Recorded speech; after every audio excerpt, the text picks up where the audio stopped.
My name is Carol, and I was 32 years old when I first met Brian. We were both employed at Global Tech, a prominent international corporation. I worked there as a translator while Brian was part of the IT team, always ready with a witty remark or a helpful gesture whenever my computer acted up. It wasn't long before our casual coffee breaks evolved into romantic dinner dates, and soon we became inseparable. A year into our relationship, Brian proposed to me in our favorite park. Our wedding was a delightful affair filled with white lace and heartfelt toasts from friends and family. Brian's parents, Amanda and Frank, were very welcoming. Amanda embraced me warmly, whispering, "Welcome to the family, dear." Little did I know what that welcome would entail. After our honeymoon, Brian and I settled into his spacious, modern apartment with a stunning view of the city skyline. As I marveled at our new home, Brian excitedly showed me the kitchen, boasting about the top-of-the-line appliances his mother insisted on when he first moved in. In the whirl of our new life, I didn't ponder the significance of those words. The initial weeks were filled with joy as Brian and I found a comfortable routine, sharing household duties and savoring peaceful evenings together. However, one Saturday morning, as I tried my hand at making pancakes, I heard the front door open. Expecting Brian, I called out, but to my surprise, it was Amanda. "Oh, hello, dear," she greeted, immediately starting to tidy up, despite the place being immaculate. "I thought I'd check on how you two are settling in." Stunned, I asked how she got in. Amanda casually showed me a spare key, explaining it was necessary for her to look after her Brian. For the next hour, I endured her unsolicited advice on housekeeping. When Brian came home, his surprise mirrored mine, but he didn't challenge his mother. Over the next few weeks, Amanda's unexpected visits became frequent, each time offering unwanted critiques and recounting tales of her own experiences with her mother-in-law, seemingly unaware of the parallels to her intrusions. As I listened to her stories of past criticisms, I kept my feelings to myself, maintaining a polite facade while grappling with the irony of her anecdotes. It was a challenging adjustment, learning to navigate the dynamics of our new family relationships while trying to establish boundaries in our marriage. Despite the challenges, I persevered, but Amanda's remarks like, "Look how well Brian turned out, you should be grateful I'm not like her," only added to my frustration. The irony of being grateful while having my privacy invaded and my abilities constantly questioned was not lost on me. Over time, Amanda's visits became more frequent and her criticism sharper. She would inspect every corner for dust and rearrange the pantry, insisting she knew Brian's preferences best. Brian seemed unaware of the growing tension, always defending his mother's actions by saying she was just trying to help. But the weight of good intentions was crushing me. The constant intrusion and criticism, thinly veiled as helpful advice, became overwhelming. It all came to a breaking point one Sunday afternoon. I was busy in the kitchen when Amanda walked in unannounced, key in hand, offering to teach me how to properly plan a meal since Brian was particular about his Sunday roasts. Holding a wooden spoon, I felt a resolve building within me. This was my home, my kitchen, my marriage, and I had had enough. Taking a deep breath, I turned to face her, my voice steady. "Amanda, we need to talk." Her eyebrows lifted in surprise. "About what, dear?" "About boundaries and privacy," I replied. "I appreciate your intentions to help, but your unannounced visits and constant criticisms make me uncomfortable in my own home." She left abruptly, the door slamming behind her. As the sound echoed through the apartment, I felt exhausted, yet strangely exhilarated. That evening, as Brian and I sat down for dinner, I knew it was time to address the issue directly. "Brian," I started, nervously pushing my food around on my plate, "we need to talk about your mother." He sighed and set down his fork. "What's she done now?" I took a deep breath and recounted the day's events and the buildup of past incidents. As I spoke, I could see the conflict in Brian's eyes, torn between his love for his mother and his commitment to our marriage. Brian, I know your mom can be intense and she means well, but this isn't help, it's control. She comes into our home uninvited, criticizes everything I do, and makes me feel like an intruder in my own life. It has to stop. Brian ran a hand through his hair, looking uncomfortable. What do you want me to do? I need you to set boundaries with her, I said firmly. Take back her key, ask her to call before coming over, and most importantly, I need you to stand up for me when she oversteps. There was a long pause as Brian processed my words. Finally, he nodded. You're right, I'll talk to her. True to his word, Brian spoke with Amanda the next day. I wasn't present for the conversation, but according to Brian, it didn't go well. Amanda was hurt and offended, claiming we were pushing her out of our lives. However, she reluctantly agreed to our terms. For a while, things seemed to improve. Amanda's visits became less frequent and always followed a phone call. But the peace was short-lived. It started with small things. Suddenly, I found myself uninvited to Sunday dinners and holiday celebrations, marking a new phase of our ongoing adjustment. When I brought up the change in family gatherings to Brian, he would just shrug uncomfortably. Mom says it's just immediate family this time, he mutters, avoiding eye contact. The breaking point arrived on Frank's, Brian's father's, birthday. Brian and I were supposed to go together, but an urgent work matter called him away last minute. He urged me to go alone, saying his dad would want to see me. With hesitation, I agreed. Arriving at their door, a gift in hand, I rang the bell. Amanda answered, her eyes narrowing. Carol, she greeted me with sugared venom. What a surprise. We weren't expecting you.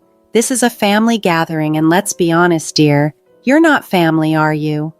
Her words felt like a physical blow. Frozen in shock, I listened as she continued. You've made it clear you don't want me in your life, so I think it's best if you leave now. We wouldn't want any uninvited guests ruining Frank's special day.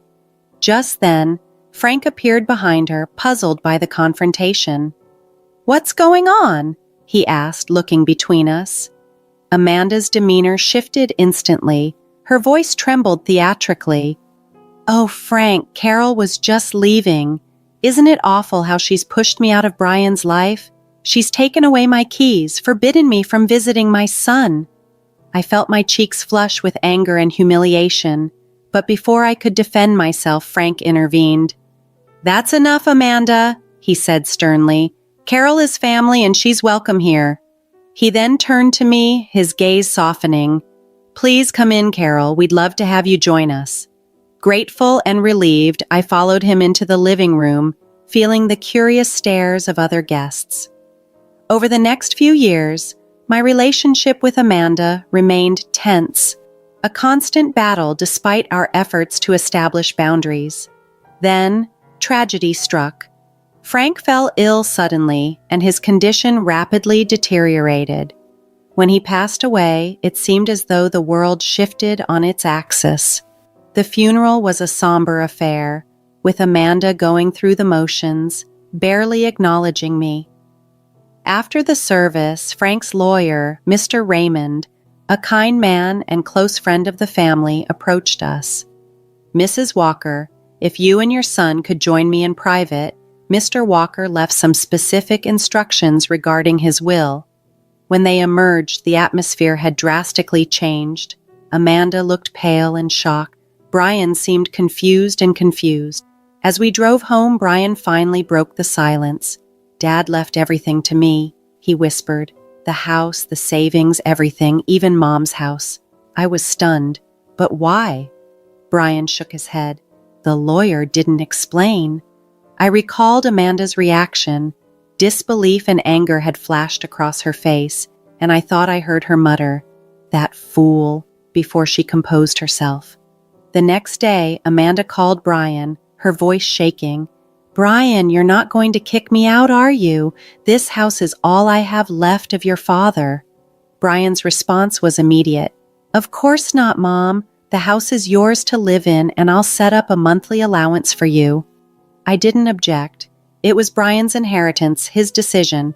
and despite our differences, I couldn't imagine leaving Amanda homeless after she had lost her husband. However, our act of kindness did little to soften Amanda's attitude towards me. She stopped coming to our house, but the underlying tension remained, a reminder of the complicated layers within our family dynamics. Amanda's influence remained pervasive. She frequently called Brian, always presenting some emergency or another that required his immediate attention. A leaking sink, strange noises in the attic, or sudden bouts of illness that left her feeling too unwell to be alone. Brian, always the devoted son, would rush to her side, often staying overnight. This pattern left me feeling isolated and strained our relationship further. As Amanda's birthday neared, I braced myself for yet another exclusion. For the last 3 years, I had been pointedly uninvited from family gatherings, relegated to the role of an outsider in my marriage. So, when Brian announced he was leaving for a last-minute business trip, I prepared for a quiet evening alone. Surprisingly, the day before Amanda's birthday, my phone rang, and it was Amanda herself. "Hello, Carol dear." Her voice oozed sweetness through the speaker. "I'm calling about my birthday celebration tomorrow. I know we've had our differences, but I'm tired of all this hostility. I'd like us to reconcile." Stunned, I held the phone tighter. "You want me to come to your birthday party?" "Of course, dear. I know Brian can't make it, but I'd love to see you there. What do you say?" Part of me wanted to refuse outright. After years of snubs and thinly veiled insults, it was hard to believe this sudden offer of an olive branch. Yet Amanda's voice sounded so sincere, so warm, that I found myself wavering. "I suppose I could stop by," I found myself saying. "Wonderful," Amanda exclaimed. "It's at the Willow Creek Club. I'll see you at 8. The next evening, I drove to the country club, a carefully chosen gift and a bouquet beside me. Approaching the entrance, a sense of unease settled in my stomach. I pulled up to the security barrier where a guard stepped out. "Name, please?" "Carol Walker," I replied, trying to sound confident. The guard scanned his list, then frowned. "I'm sorry, ma'am, but I don't see that name here." "There must be some mistake," I insisted. "Amanda Walker invited me personally. I'm her daughter-in-law." The guard shook his head. "I'm sorry, but if you're not on the list, I can't let you in. It's a private event." Flustered, I got out of my car and dialed Amanda. After a few rings, she picked up. "Amanda, it's Carol. I'm at the entrance, but they won't let me in."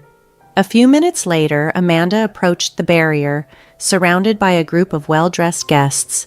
They were all laughing, glasses in hand, clearly enjoying the party already in full swing. As Amanda neared, I expected her to resolve the misunderstanding.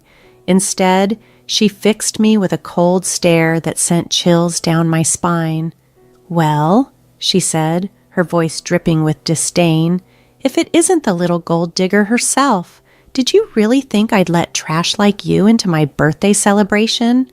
I stood there, stunned, as Amanda continued her tirade. "I specifically chose this venue to keep out unwanted elements like you.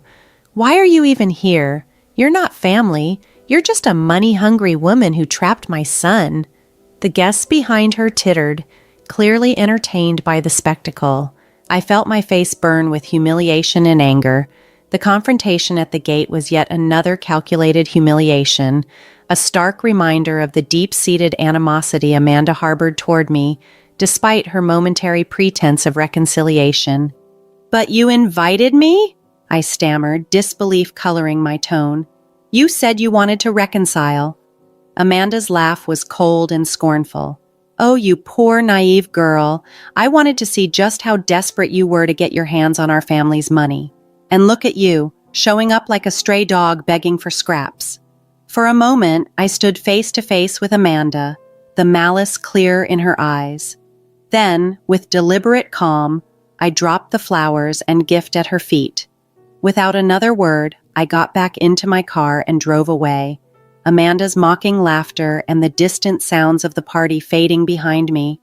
I drove home in a daze, my mind spinning from the cruelty of Amanda's words and actions. As soon as I entered our home, I collapsed onto the couch and, with trembling hands, called Brian.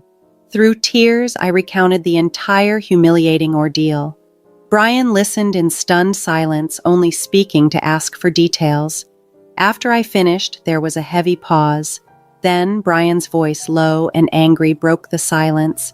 "I'm coming home, and then I'm going to have a very serious conversation with my mother." True to his word, Brian was on the next flight home. When he arrived, he held me close, apologizing repeatedly for his mother's behavior. With the resolve in his eyes, he picked up the phone to call Amanda.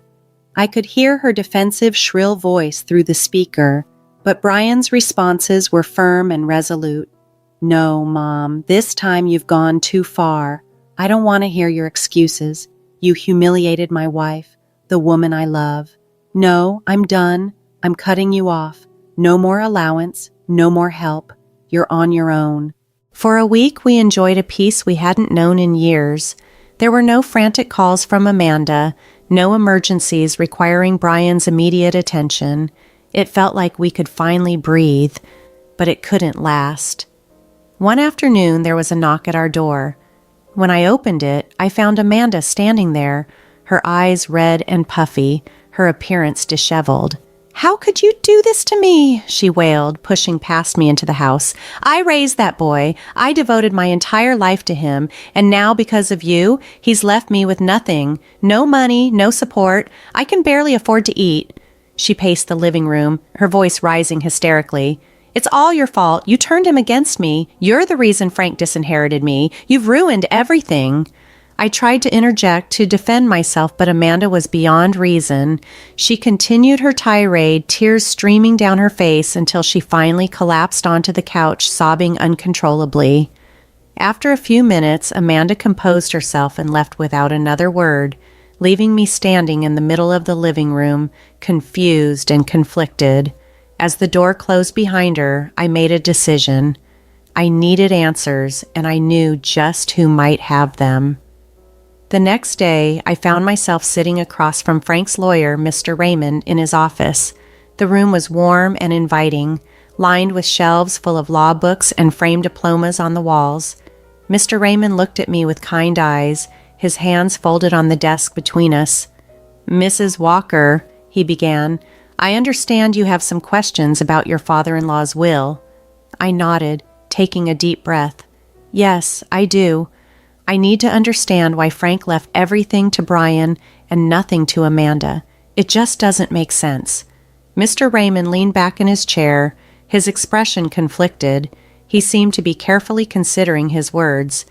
"Mrs. Walker, I've known the family for a long time," he started, ready to shed light on the deep-seated family secrets that had led to this moment. Mr. Raymond looked gravely serious as he prepared to disclose something significant. "What I'm about to tell you isn't pleasant," he warned. I braced myself, but nothing could prepare me for what came next. Amanda had been unfaithful to Frank, he revealed. My shock was palpable. My jaw literally dropped. "She had a lover," Mr. Raymond continued, "a man who passed away shortly before Frank. This man left Amanda a substantial amount of property in his will." I sat there, stunned, as he went on. The revelation hit hard. Frank discovered the affair and the inheritance, leading to a fierce argument that prompted him to change his will, leaving everything to Brian. But the bombshells didn't stop there. "There's more," Mr. Raymond added, his voice dropping to a somber tone. "Years ago, when Brian was just a boy, Frank's mother, Brian's grandmother, fell ill. She had saved diligently for a private nursing home to live out her final days in comfort." A pit of dread formed in my stomach as he continued. Amanda persuaded Frank to sell his mother's property and instead placed her in a state-run facility. They pocketed the money for themselves and seldom visited the poor woman. She died alone and neglected. The sick feeling in my gut intensified. The Amanda I knew, already manipulative and harsh, was revealing herself to be profoundly callous in ways I hadn't imagined. "Frank carried that guilt with him for years," Mr. Raymond said softly. Changing his will was his way of trying to make things right, to ensure that Amanda couldn't inflict on Brian what she had done to his mother. Leaving Mr. Raymond's office, my mind was spinning. The woman who had accused me of being a gold digger had been the real predator all along, pursuing her self-interests at the expense of her family's well-being and happiness. That evening, when Brian returned from work, I sat him down and shared everything I had learned from Mr. Raymond. Brian listened in stunned silence, his expression a mix of disbelief, anger, and profound sadness.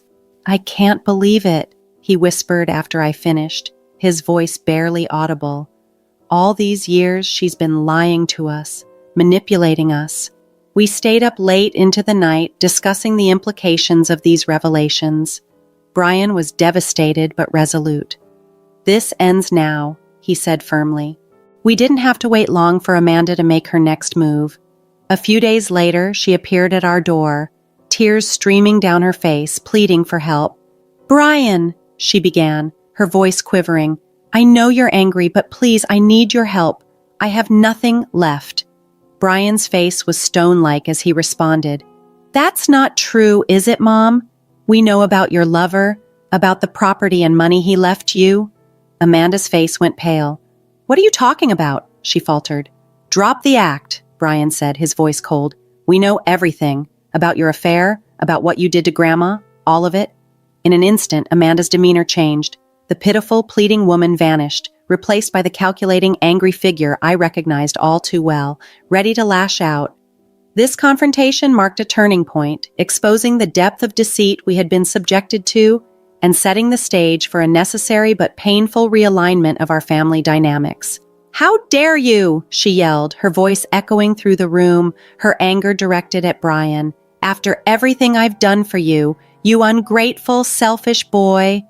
But Brian stood his ground, calm and unyielding. "Yes, I am ungrateful," he admitted quietly. "But unlike you, I have no intention of sending you to some impersonal state nursing home to spend your last days alone." Amanda recoiled as if struck, the sting of his words palpable. Brian continued, his voice even. "I've decided to sell the house. It's time for you to move on. Use the funds and the property your lover left you, and stop manipulating those around you." Amanda's outraged cries might have reached the entire neighborhood, yet Brian was resolute. He gave her a deadline to leave, and soon after, true to his word, he sold the house. We later found out that Amanda had taken up residence in the apartment her late lover had bequeathed her, even going so far as to evict the current tenants and pay a significant sum to break their lease.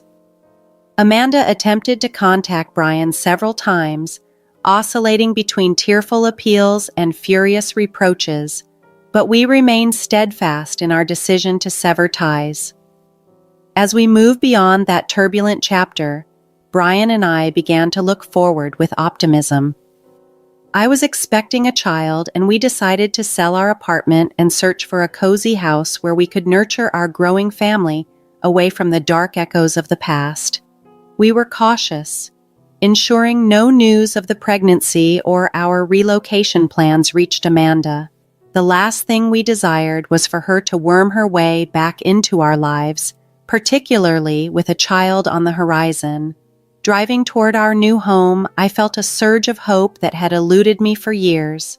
Despite the obstacles we might encounter, I knew that Brian and I, fortified by the trials we had endured, were ready to face them together.